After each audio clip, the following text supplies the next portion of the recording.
Oi, gente, eu sou Jéssica com G Sou o Daniel. e o vídeo de hoje é um vídeo muito pedido por vocês. Eu sei que é um vídeo que a gente viu bastante também de outras pessoas.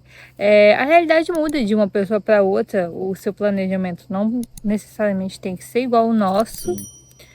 até porque a gente tinha um estilo de vida que pode ser diferente de muita gente, mas é o nosso planejamento, quanto que a gente trouxe para Portugal. Quando a gente trouxe, a gente só vai falar no final, para todo mundo ver o vídeo todo. Mas o quanto a gente trouxe, como a gente se planejou para Portugal, né, marido? Sim, a gente vai contar um pouquinho de como a gente se planejou tanto financeiramente como mentalmente também para estar aqui. A gente tem que ir trabalhando nossa cabeça, porque é como se a gente nascesse de novo aqui. A gente chega num lugar onde é tudo novo, a gente não sabe de nada. Surgem dúvidas de coisas bem básicas e ainda assim a gente fica meio perdido. Que nem a gente falou, até pegar um Uber no aeroporto a gente falou. A gente sempre pegou Uber no Brasil e aqui é uma coisa que a gente Sim, meio que desaprende a é fazer. estranho. Era de uma forma diferente, as coisas são realmente é como se a gente nascesse de novo. A gente está em outro país, tem coisas que são parecidas. Levantar dinheiro que pra gente é sacar é também Jéssica diferente. vive falando todo dia, Que eu vou vou sacar dinheiro aqui aqui para sacar pagar e tal roubar. coisa. Jéssica já, se todas as vezes que ela falasse que fosse sacar, ela já ia estar presa há Não, muito tempo aqui. Todo não dia ela posso, fala que vai não sacar dinheiro posso aqui. falar que vou sacar dinheiro na frente da PSP, que é a polícia, senão já fico presa. Já já ela chega na polícia e pergunta: é onde eu Onde eu consigo posso sacar sacar dinheiro? dinheiro? Mas Aqui é levantar. aqui é levantar dinheiro, levantar. Toda vez que você for retirar alguma coisa, é levantar, que eles chamam, que eles falam. Mas enfim, o nosso planejamento começou na verdade, já vai fazer quase 3 anos, porque eu vou fazer 3 anos de diagnóstico agora em agosto. A gente, Para quem ainda não sabe, você tem uma doença autoimune. para quem ainda não sabe, eu vou gravar um vídeo sobre isso. Eu ainda tô vendo essas questões de como vou me tratar aqui em Portugal. Mas eu tenho uma doença autoimune rara que tem tratamento, não tem cura na medicina, mas tem tratamento. Tem a cura E divina. mas a gente acredita na cura de Deus. Mas eu faço meu tratamento, fazia no Brasil, e tô vendo como eu consigo dar continuidade dele aqui. Então, eu tô falando sobre o meu diagnóstico porque acho que foi por volta de janeiro, não é? Não, foi um pouquinho mais à frente. Foi assim, a gente estava decidido entre nós que a gente ia vir para Portugal, a gente bateu o martelo na nossa mente e falou: olha, a gente vai para Portugal, é isso, é o nosso sonho. Deus fez arder no nosso coração a certeza de que era para cá que a gente tinha que vir.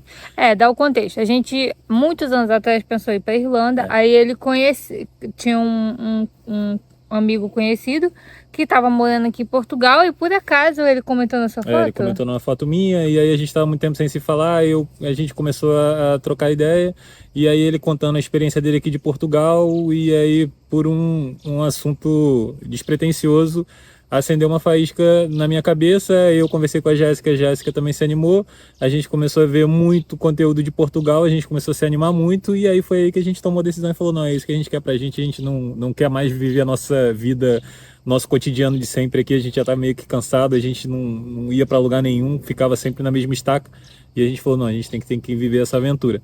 E aí a gente definiu na nossa cabeça, diferente da Irlanda, que quando a gente disse que ia, a gente falou só entre nós, a gente não chegou a abrir isso para ninguém. A gente quis fazer diferente, acho que A até mais gente eu. não, né? É o boca de caçapa. Eu falei: não, dessa vez a gente vai comunicar para a família que é isso que a gente vai fazer, não vamos ficar guardando informações, até porque como a gente vai para um novo país, é sempre bom ter contatos, né? Fazer uma rede de contatos, porque a gente nunca sabe quem pode ajudar a gente, ou a gente também ajudar alguém um dia. E aí, logo assim que a gente contou para nossa família, todo mundo ficou feliz, com exceção da minha mãe. Se ela ver Não, esse eu vídeo, queria ela vai contar. chorar. Eu queria contar apenas quando a gente já tivesse tudo certo. Uma semana de vir, brincadeira. Mas assim, eu queria contar quando já tivesse tudo certo, porque na verdade a gente falou que ia para Portugal, decidiu, a gente ia juntar nossas economias, ia começar a juntar mais algum dinheiro. A gente na época viria como turista, né? Então não teria que ter o montante que a gente vai falar no final, não saia daí. Toda hora pegando um gancho. Sensacionalista. A gente não teria que ter o dinheiro que a gente, na verdade, teria, né? Vir como turista entre aspas, mais barato, porém muito mais... tem muita mais dificuldade.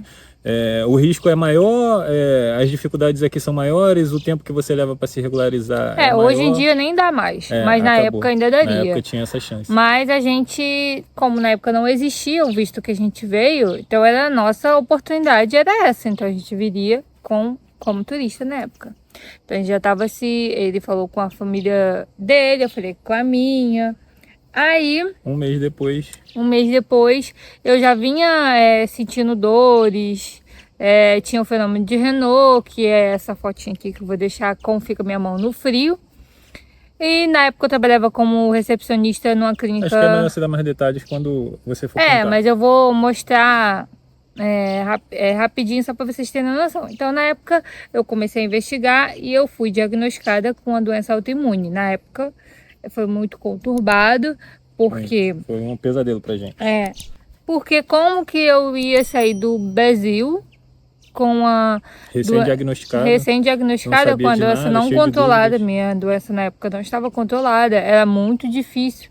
Era difícil acordar para ir trabalhar. Imagina acordar para você ir trabalhar num outro país, para ser mais exata, nossa vida tinha mudado totalmente no nosso conforto, que era o Brasil, que era a nossa rotina.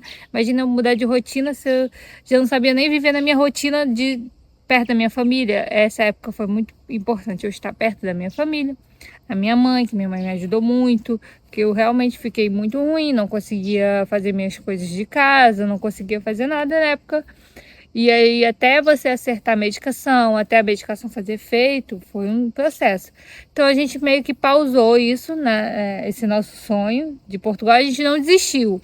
A gente conversou muito com Deus. Isso tomou muito nossa atenção e a gente meio que desligou Portugal e a gente só queria acordar desse pesadelo. E aí a gente viveu intensamente dias muito difíceis, acho que os dias mais difíceis que a gente já passou juntos. Mas enfim, isso fica para o vídeo de quando ela for explicar melhor, e aí vamos pro assunto desse vídeo. A gente pausou, mas não parou. O nosso sonho de ir para Portugal, a gente falou muito com Deus, a gente pediu muita confirmação para Deus, e Ele sempre deu confirmações que era para a gente vir, mesmo com esse obstáculo. Então a gente colocou na nossa cabeça que quando tivesse tudo bem, a gente foi juntando dinheiro, foi se organizando. Lógico que a gente teve um custo muito alto quando eu fui diagnosticada, porque na época eu não tinha plano de saúde, são exames caros, médicos caros. A gente começou a pagar um plano de saúde qual era o valor do plano? Eu pagava... 400? No começo foi 400, mas no final já estava quase 600 reais, mas era um plano de saúde muito bom. Foi bem importante. Foi bem importante. Eu fiquei internada um tempo e eu fui super bem tratada, enfim, mas isso vai para o meu vídeo do diagnóstico. Mas aí era um custo a mais. Sobre isso, também não tinha tanta certeza se eu conseguiria trabalhar tão bem como eu já trabalhei, porque não é assim, não é que eu não queira, meu corpo não quer. Aí o que você faz quando seu corpo não responde a você mesmo? Mas a gente pausou e esse sonho foi juntando dinheiro na medida do possível. Aí a gente já tinha nossos amigos aqui em Portugal, que sempre nos atualizavam de tudo, sempre nos ajudaram muito. Foram essenciais para a gente continuar sonhando com Portugal. E aí surgiu o visto de procura de trabalho. Na época, no comecinho do visto, a gente ainda não sabia, era muita incerteza. Pra gente era muito caro. Era muito caro, porque na época não tinha todas as técnicas que a gente usou para fazer o visto. Tipo, a gente achava que a gente ia ter que ter uma reserva e pagar pela reserva de todos esses 120 dias para cada um. Imagina quanto dinheiro daria isso. Outra coisa também, a passagem de volta. Na época também a gente achava que ia ter a passagem de volta, que ia ter que comprar passagem de volta. Na nossa época do visto não teve que ser assim, só precisava da reserva. Então as coisas foram modificando, foram melhorando para a gente conseguir tirar o visto. Aí, eu sou muito ruim de data, gente, mas eu pesquisei na época que o visto surgiu, eu falei, não, é inviável, a gente vai ter que ir como turista mesmo. Depois, mais à frente, tudo foi modificando, o visto já tinha mais de um ano. Aí foi ano passado? Final do ano passado? Ok. Do visto, que eu voltei com a Aplicou? ideia do visto.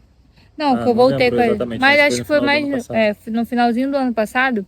Eu voltei a pesquisar sobre o visto de procura de trabalho e eu vi que já tinha todas essas técnicas para te ajudar a não gastar tanto com visto. E aí a gente já tinha juntado um bom valor, porque a gente já queria mesmo, já estava com essa ideia de vir para Portugal. A gente sempre falava, ano que vem a gente vai, até ano que vem a gente vai. Mas aí a gente fechou realmente que a gente vai Sim. dar início ao Determinou processo do visto foi em janeiro? Não. janeiro. Foi janeiro? Foi Foi janeiro. março. Não, é janeiro que era quando a gente ia começar É. a agilizar tudo, né? A gente tirou nosso passaporte um pouco antes. A gente tirou um ano antes, a gente tirou no aniversário dele, dia 26 de junho. Não foi um ano antes. Foi em Não, junho. no ano antes. Confuso. Confuso. A gente tirou o passaporte, porque é o primeiro passo. Você dando esse... Porque assim, nada acontece sem o passaporte, Tinha gente. que A gente não desbloquear isso na consegue. nossa Tinha que vida. desbloquear, a gente tirou o passaporte. E as outras coisas a gente foi ajeitando para poder vir. Aí eu apliquei o visto, como eu fiz o vídeo, que é o primeiro vídeo aqui do canal. Tem como eu apliquei o visto, eu fiz tudo sozinha. Muito trabalho, muito burocrático. Eu fiz tudo sozinha. Na época eu trabalhava provendo eu era dinheiro. autônoma, tá? Trabalhava para mim mesma. A pessoa que mais trabalha é a que trabalha para você mesmo. E aí eu fiz tudo do visto. E aí o visto saiu. E aí a gente começou a dar início quer dizer, dar o start mesmo. Porque aí o visto saiu, a gente tinha que ir. Sim. A gente comprou a passagem, a gente já tinha que vir, porque o visto tem validade de 4 meses, né? Então o relógio começou a contar. E o mais doido disso tudo é que a gente já sabia que era o que a gente queria, já tinha decidido, já estava guardando dinheiro. Mas quando o visto sai, é muito doido, porque aí vira a chavezinha na cabeça e a gente fala, vai acontecer. Não é mais só aquele desejo, só aquele sonho, agora já é uma realidade. E aí a gente veio guardando dinheiro, isso de alguns anos, né? Eu sempre tentei ser um cara controlado, nunca fui um gastão, essa daqui que é. Então, eu vinha guardando dinheiro. Eu estava trabalhando há um ano numa empresa, uma proteção veicular, lá no Rio de Janeiro. E aí eu conversei com a empresa, fui bem sincero, não inventei nenhuma história, não comecei a avacalhar no trabalho, fui abrir o jogo, conversei, falei da nossa situação, falei do nosso sonho e falei que se eu conseguisse ser mandado embora do trabalho, ia ser muito importante para somar ao nosso orçamento, o dinheiro que eu ia receber lá.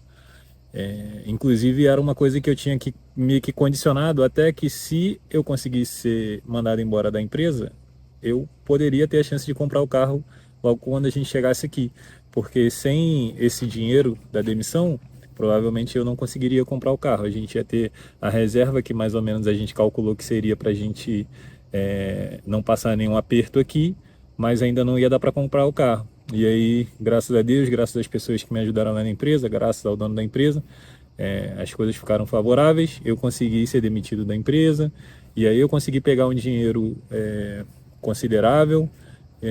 Além disso, eu ainda peguei o seguro-desemprego, então até aqui em Portugal eu ainda estava recebendo algumas parcelas.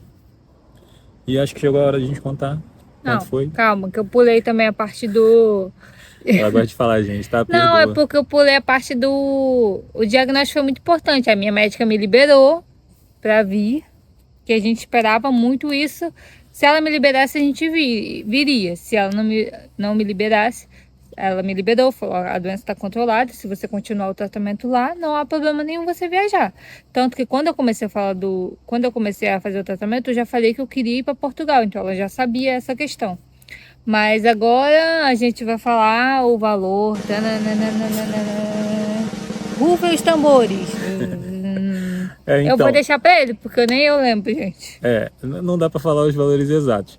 Mas assim, somando tudo que a gente guardou com o dinheiro que eu recebi da demissão lá no trabalho, foi por volta de 38 a 40 mil reais, que foi o que a gente trouxe, que a gente juntou.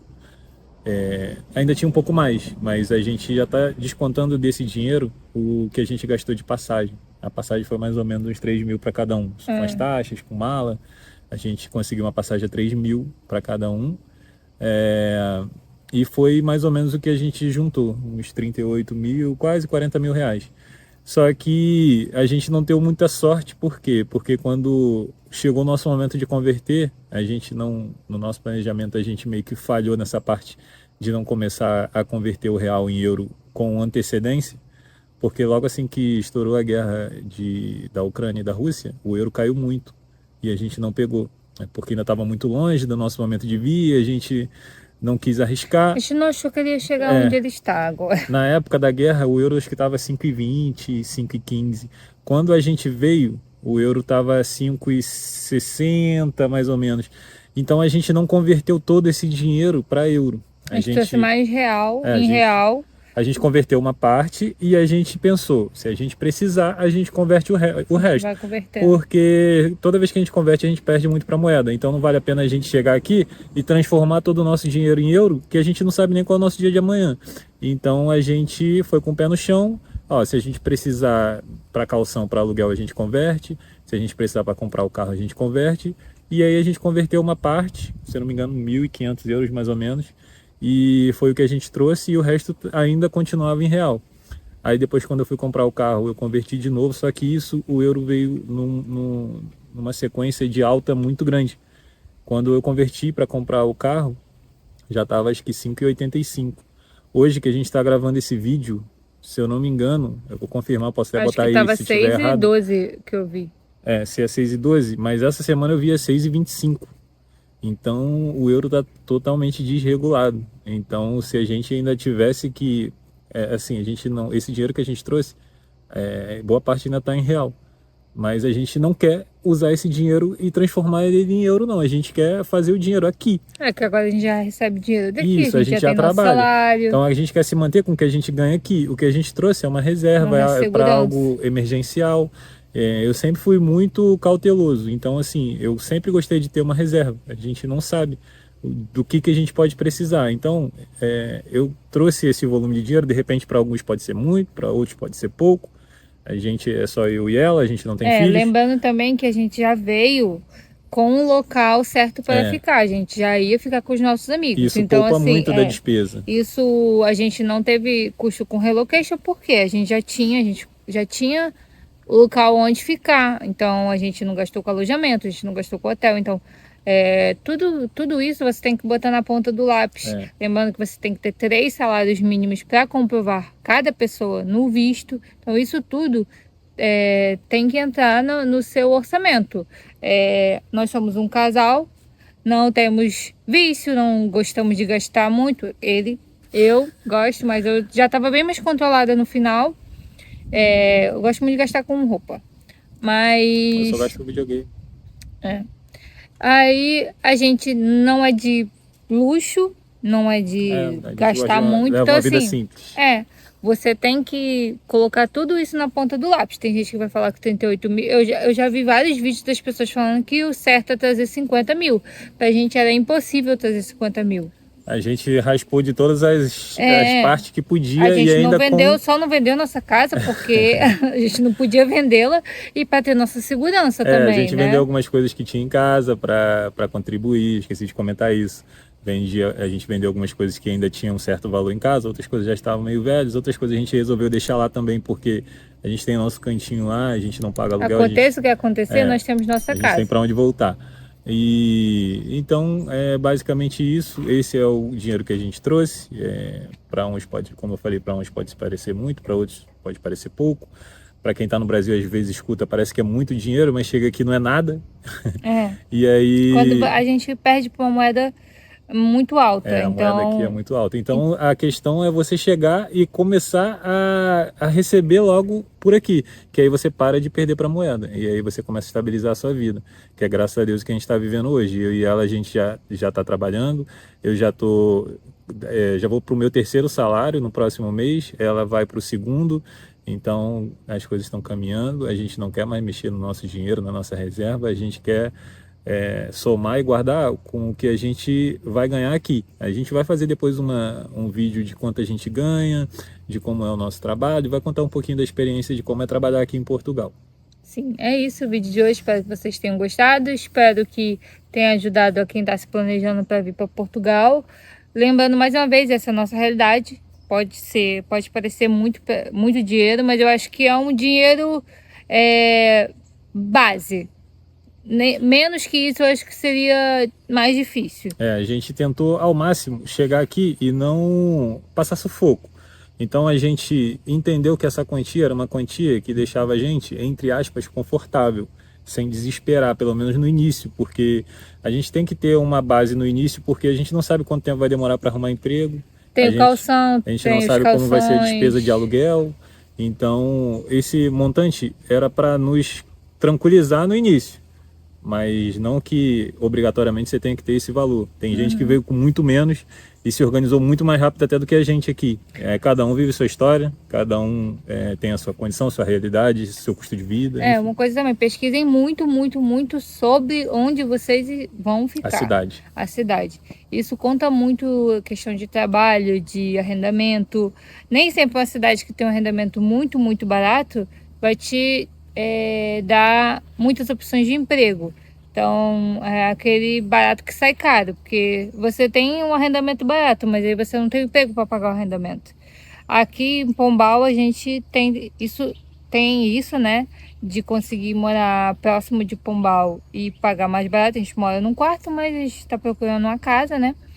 Mas tem uma cidadezinha que funciona, muito café, muito tudo, tem a zona industrial e isso faz com que a cidade seja uma cidade boa para se morar. Mas é isso, o vídeo de hoje é isso, não vou me prolongar, porque senão... Já prolongou, já tá grandão o vídeo. Não vou, mas eu sei que vocês estão gostando desse vídeo, né, gente? Deixa aí nos comentários. Eu sei que eu falo muito, mas eu dou informações importantes. E é isso, até o próximo vídeo.